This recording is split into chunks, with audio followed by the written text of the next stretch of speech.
Hi, and welcome to this episode of Things That Matter. I'm your host, Brian Brodersen. It's great to be with you. And today I have as my guest Patrick Johnstone. Patrick is, among other things, the author of the book, Operation World. Patrick, thank you so much for being here. Thank you. It is a delight. Of course, today is a special day for us. It's our missions day here at the church, and you just gave a fantastic message to our congregation, for which I'm very appreciative.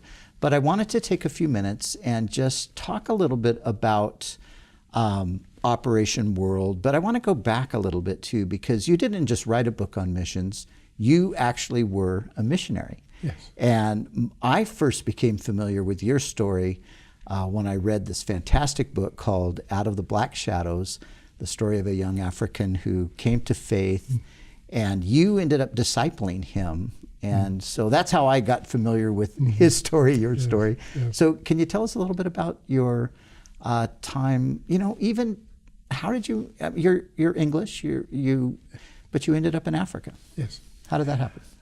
I was converted at university. I was studying chemistry. But after the guy who'd led me to Jesus discipled me, got me involved in Christian things, and I went to a meeting where someone spoke of work in the slums of southern Africa. And I knew that's where God was calling me. Amazing.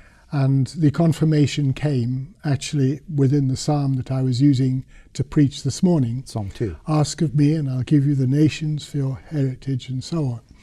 And that confirmed to me it was southern Africa. But that was in 1960 when God called me. But then I went out and did my Bible school training in South Africa after I taught for a bit. And I was involved with a little mission called the Dorothea Mission. Gift of God is its meaning in Greek. And we were tent evangelists. And it was right at the height of the apartheid time, with all the complexities of trying to work in a multicultural team. Yeah. And when there was a general paternalistic attitude about the fact that I had a long white nose indicated I would be the leader.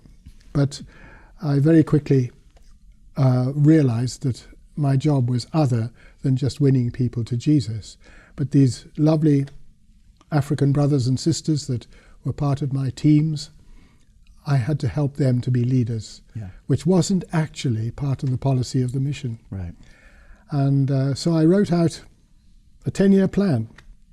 I wanted to hand over everything to my African co-workers in that period. It actually took 12 years. But Steve was one of that team. Yeah.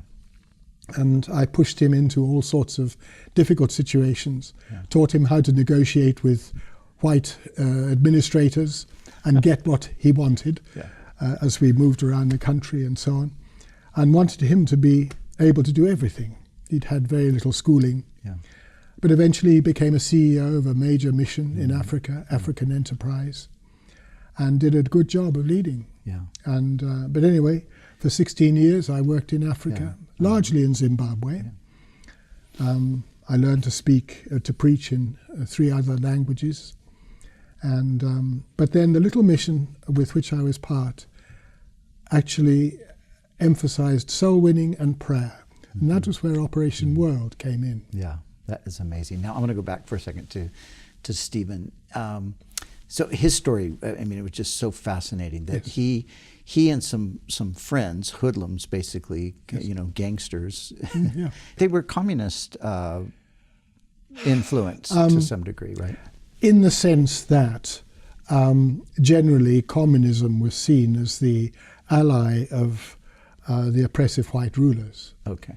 So ideologically, I would say that was a small part. Okay. But in the case of Steve, he'd been abandoned by both his parents, who'd had an enormous fight. And they'd split up, thinking the other parent would look after the 4 children. But neither stayed, and they just disappeared off the scene. Yeah. And that's what brought the tremendous anger to Steve. And his one ambition in life was to kill his mother. Yeah. And but it was wonderful. I remember so clearly when his mother actually came to Jesus. Yeah, I read about that. Yeah, she became an evangelist too. Yeah. And his father. Sorry. No, I was just thinking. But he came into the tent meeting though with the intention Yes, of burning it down. burning it down. Yes. Yeah. And then the preacher was Shadrach Moloka, South African, lovely, great, one of the great preachers of Southern Africa, of a generation ago. And he'd been abandoned as a child, but came to Jesus. It was really through him that Steve came to Jesus. Yeah, fascinating. So, okay, we'll fast forward to Operation World today. So today, Operation World is a book of about 1,000 pages, I think, is what you said. Too long. Yeah, too long. But it started out as a pamphlet in a sense, right? It did. Yeah. Tell us that story. Well, Andrew Murray was a great godly preacher in South Africa a century ago, or a bit more than. Right. And he was meant to speak at a conference in New York in 1900, but because of the war in South Africa at the time, he was not able to go. So he wrote a book, The Key to the Missionary Problem. And at the back of the book was a plea that churches hold weeks of prayer for the world. And Hans van Staden, the leader of the Little Dorothea mission, of which I was a part, and to which I was called, took up that vision, and we began to hold prayer conferences all over Africa and later Europe. And if you're going to pray for the world and you don't have information, it's a bit of a problem. So I began to put together information to help in these prayer conferences. He was delighted when he saw what I was doing. He said, let's call it Operation World. And so in 1964, we did the first 30-page edition of Operation World. He then later said, after a few years, he said, Patrick, you ought to really revise that, bring it up to date. I said, well, if I do it again, I ought to really cover the other countries in the world. I did not know what I was saying. I did not know how complex it would be, because by then I was working in Zimbabwe, or Rhodesia as it then was. And because of the white minority government, sanctions had been imposed on the country by almost the whole world. And I could not write to most countries. We had no libraries with the kind of books I needed, and I had to write letters to other people who would post the letters to other countries to get information. So it was a very difficult situation to do it in. Anyway, Operation World is an African book. And we then published it, printed it on our mission press in Pretoria, and then we found to our horror that the South African government had passed a law making it impossible for books to be sold unless trade union members had printed it. And so we had to give the book away. And so we gave one copy to Ralph Winter, another to George Verver, and amongst others. And both of them just took it. There'd been nothing written like it before. Ralph Winter republished it under another title, which I didn't like. And then George Verver of OM said, if you revise it, we will publish it. And they did. And of course, George is a huge seller of books. And it went. So probably today there are, as far as I know, about 2.5 million copies that have gone into 16 languages, 7 editions. And like was your goal with Stephen and those young African guys, you wanted to pass ministry on ultimately to them, and you've done that with the book as well, right? Yes. That was harder. Because to find someone who was willing to take on such an immense project was not easy. It's had its challenges. But I've handed over. So I only have input if I'm asked. And actually one African leader in Nigeria, he got me to speak at an international conference in Nigeria on handing over, because he knew I'd done this, because that's not the way of Africa. It's really, I have found that it's not only a problem in Africa. You're right. Yes. So what's, after something as massive as Operation World, and you've written other books, and I mentioned to our congregation this morning, the book that really impacted me was your book, The Church is Bigger Than You Think. And I remember so many things, and you actually shared a little bit of that this morning with the idea that some of these things that we see as, horrific, tragic kinds of things, which they are in one sense, God uses those things to actually advance the gospel. Yes. And so what are you writing about now, and what are you thinking about now as you look toward the future? When I handed over Operation World, that was in about 2005, 2006, my ambition was then to try and understand all the statistics that we had built up. What do they say about the future? I mean, we'd put together a database with all the denominations of the world that we could locate. So we had the most incredible mining of data that we could make live. And so I then wrote another book, which is called The Future of the Global Church. Mm-hmm. And that has eventually been published by IVP, the InterVarsity Press in Chicago. I then sought to portray what the world might look like over the coming generation, mm-hmm. and how we ought to prepare for ministry, mm-hmm. in it. But I also did a 49-page coverage of Christian history. Mm-hmm. And the 2,000 years of Christian history with maps and so on. That took the longest. But the future is the purpose, that people realize the world in which we are moving into now is so different to what we've experienced over the past 50 years. Yeah. And one of the results of that was that shall I put it this way, the electronic components of the book, all the PowerPoint, all the Adobe Illustrator diagrams, they were published by Global Mapping. Basically, I wanted to be able to give to others the tools to minister about how to minister in the future. Mm-hmm. And one of the results of that was that the Global Mapping leader wanted me to elaborate with another guy on working in the cities, mm-hmm. and also working amongst migrants. Mm-hmm. So we are just publishing now these books, Serving God in a Migrant Crisis, mm-hmm. and Serving God in Today's Cities. Mm-hmm. And those are the ones that we've just finished. Yeah. But the next book I want to do is the story of Operation World. Right. The wonderful answers to prayer that have come, and the amazing stories of how God helped us through. Yeah. Yeah, somebody told me after your message today, somebody came up and told me that their son had a geography project when he was like in 4th grade, and one of our teachers here gave him the book to use, and now that's impacted his whole life, yes. and it's turned him into a person who's prayed for all these countries over the years and things. Yes. That is so amazing. There are 3 things that come to mind as you're talking that I want to just touch on as we wrap things up, but. Cities. So this is the future.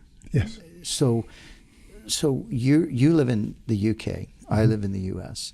So here we are in the West. What do we need?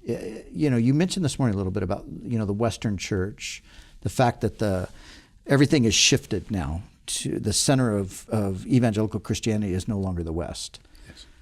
What can we do in the West? In your thinking, what do we need to do, not to regain, some sort of a power thing, but just to get back to that place where there's fresh, vibrant Christianity in the West? Mm-hmm.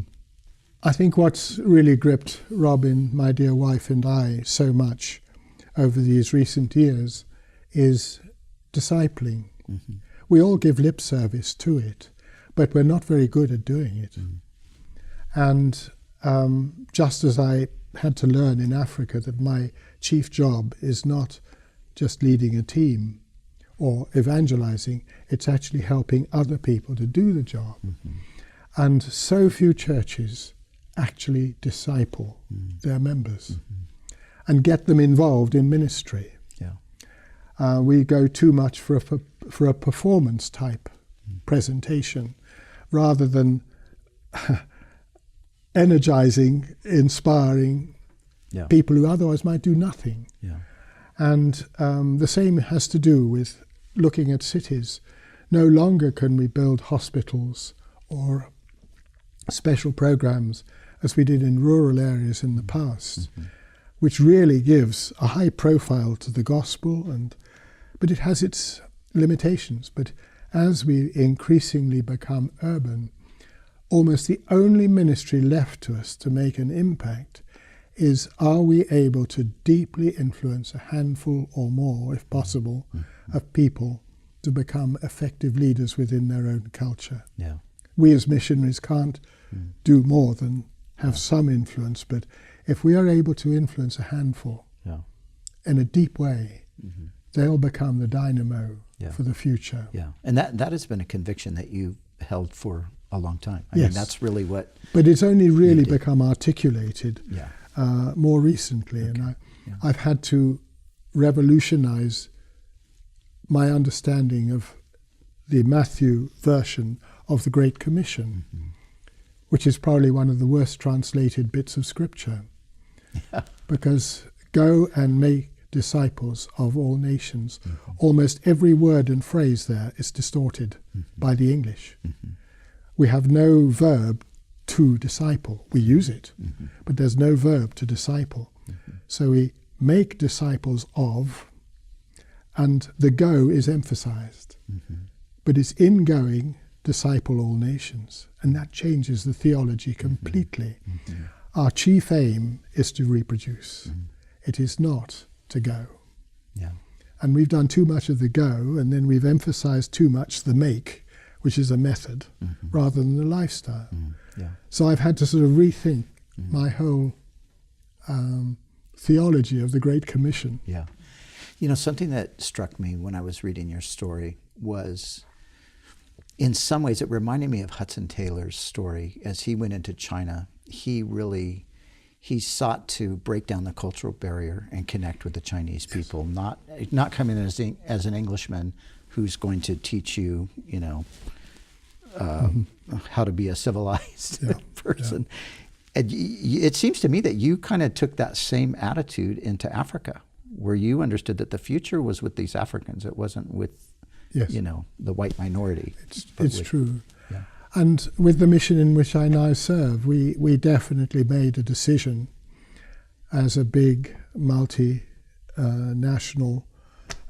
church planting mission, WEC International. We made the decision we would be multicultural. But that meant our whole mission had to change. We're still trying. Our biggest component nationally is now Korean. And that has its own challenges. And it's forcing us to realize that our culture must go to the cross, even ours. And we've got many things that cause deep offense to others, and we don't realize it. And we need to find out what kingdom culture is. And yes, so I'm definitely strong on that and learning all the time. Now, is that something that you're writing about? Is that something that we can expect in a future book, maybe? It might be. The leaders of our mission, I've now sort of taken official retirement, but the leaders of my mission asked me to do a video on this. And I can see it could be a book in the future. But because it's really prevalent even in our own culture, because our culture has changed so drastically that if we don't make some adjustments to the culture and, like you said, have more of a kingdom mentality, I think that is working against us. We have to break free from that. I agree. And as I look at the way Christianity has emerged here in the States, I have to say my words with caution now. I'm a foreigner. But in a sense, there's still a lot of Constantinian Christianity as part of the Christianity of the USA. Just quickly define Constantinian Christianity. What do you mean by that? When the leadership wants to ensure that the whole population are politically obedient, and their theology fits what the leader wants.